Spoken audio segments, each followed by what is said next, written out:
Hello everybody, this is Intrinsic Gaming and I am Master RB6, and right now we're doing a deck tech on chain. Let's first start off with the initial equipment. Right now I have Arcanine Skullcap, a staple in Flesh and Blood. This is primarily here just for blocking. Blocks for 3, and once you see the deck, the goal of the deck is to get to the late game so we can leverage our Banner Zone. Our chess piece starting off is Cradle Husk.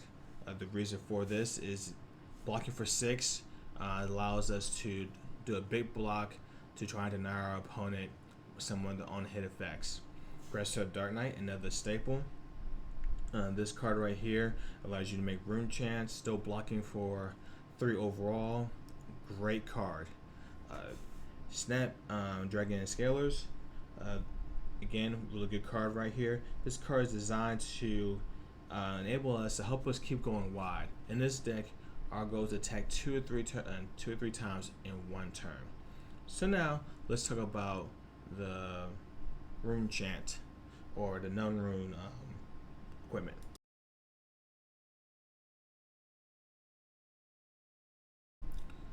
For our non-rune build, we have the Crown. The reason why we're using the Crown has an additional ability besides the non-rune hood.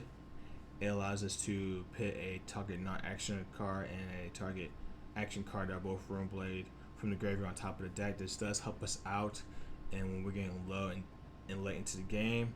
And then we have the standard package of non-rune gloves, robe, and boots. Usually I do not go this heavy in non-rune. Usually I would use Snapdragon Scales because it's just too powerful of a card to again enable us to go wide.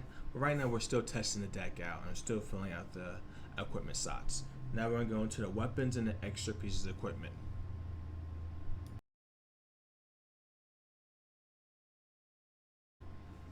Alright, so now we have the weapons and the extra piece of equipment is the spring tunic. Right now the spring tunic most likely is just a filler right now. It was really good in Constructed, but in Blitz I feel that I'm not going to be able to benefit from the tunic like I was able to benefit from it in Constructed. So right now it's a filler. We're going to test it out and see what happens, but I do feel like this is going to get cut. Now we have the 2 weapons. These weapons are critical because these are the reasons why I believe that Chain is still a viable deck in Blitz. Dust Blade. Every time you play a non-attack action card and an attack action card, each turn is another +1 counter on it.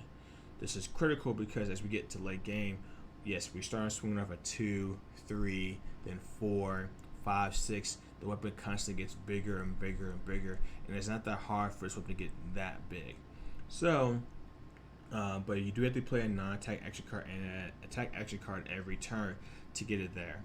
Now, that's the only downside, but in preliminary testing, I have it get to 5 and 6, and that's usually backbreaking because as I go super wide with Bouncing Demigod and attacks like that, swinging for 6 at the end usually means that they're usually out of cards in their hand. Then we have the Thorn.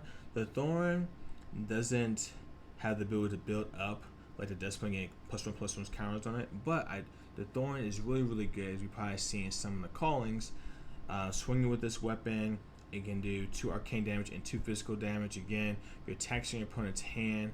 It seems like with the Thorn, you're always able to hit your opponent constantly. Now let's go to attack action cards.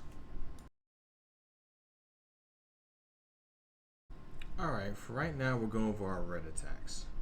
And right now we have Rift Binding, again another staple as Blood Debt, and with some of the non-attack action cards we're able to have and going wide, this definitely helps out with pushing through a lot more damage. Usually you're swinging for 5 or 6.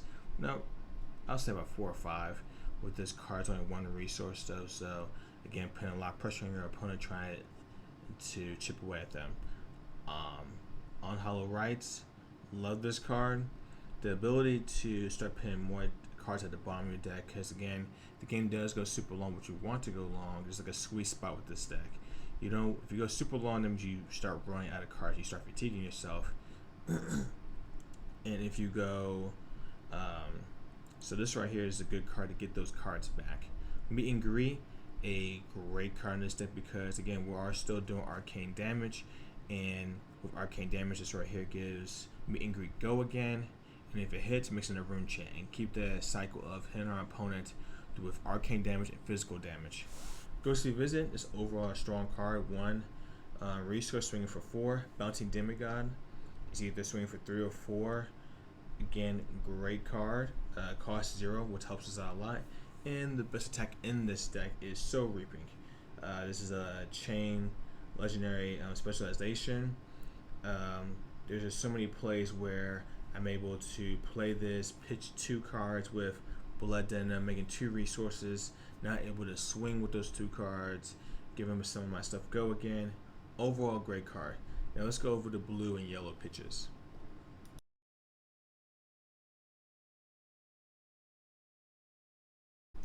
Okay, right now we have our yellow and blue pitches. For our yellow, we have Rift Binding and Meet and Greet. Again, Meet and Greet still a good attack card. It does force your opponent; they have to block. There's also not really like a combo, but sometimes you make a rune chant and then you swing with Meet and Greet. Rune chant goes off first, forcing your opponent to pitch to block it. So if they don't block it, it gives Meet and Greet Go Again.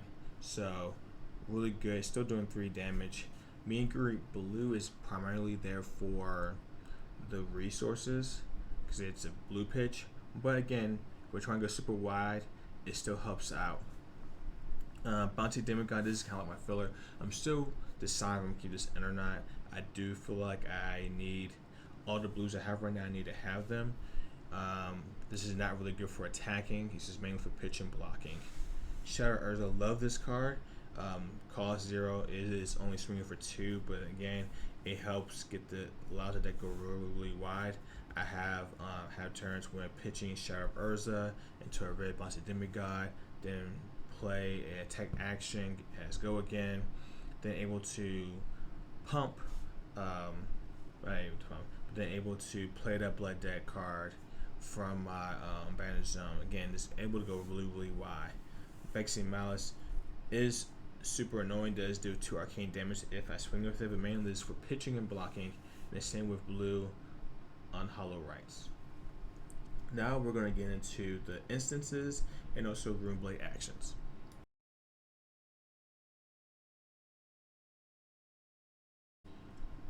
Alright, now we're here for our shadow actions. Again, these cards are super critical because we're trying to either do 2 extra additional damage with our weapon, a Thorn weapon, or Death Blade to enable it to keep him +1/+1 counters on and keeping the counters on him. So, right here we have Shadow Puppetry. Love this card. Gives you attack Go Again. If it hits, you may look at the top card and banish it. So you can use it to either help you go again wide, or if you don't like that card, get rid of it. Plunder Run. Plunder Run allows you to draw a card, which, my bad. If the next tech action card hits, you're able to draw a card if it's played from Arsenal. The next tech action card gets +3. Love this card because for the first ability, the next attack action card you control hits, draw a card.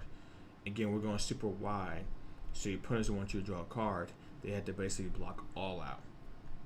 That right there, so usually you are able to draw a card with Plunder Run. And also at the bottom, the +3 does not hurt at all. And again, it costs us 0. Marvin Skies. This is again, I used to run the Razor Reflex, but one of my friends, he's actually on the Army Master team, he told me about like using this card. And overall, it seems like this is a way better card than Razor Reflex again, because we're still pretty low curve with this deck with resources. So, but I'm pretty sure you may know what this is, but I'm still read out loud. Next Runeblade attack. You play this turn games Go Again for hits, makes 3 rune chants. And again, you saw a Meet and Greet, able to do arcane damage with it. It gets Go Again, and making 3 Runeblade tokens to swing is basically swinging with another card. So, and again, one of the main abilities this card does for this deck is give Go Again. We also run a yellow and blue blue again is good for pitching, but still, giving go again is still a very strong ability. Not really strong. Giving it go again, it is a strong ability. Sorry. For the next two cards, are High from Beyond. This is something that I may switch out. Again, I feel like I needed more blues, so I played the blue High from Beyond.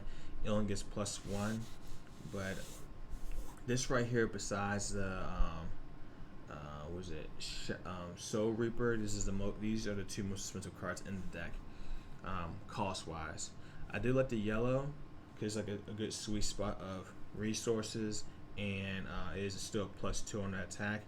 The blue I'm not so very fond about. Also, I don't really like the ability to earn blocks for 2. That's something I may sub out depending on how this deck plays when I'm testing it. And then we have one of the most dominant cards in this deck is Art of War. This is a really versatile card. Again, we're going super wide. This right here can give you the fuel to do it. First ability is giving an attack action card. You control +1 attack and defense. This is good for defensive battle. Another thing that I've done with Art of War, this is next attack action gets go again. Again, critical for getting go again. So we want to at least swing 2 or 3 times each turn.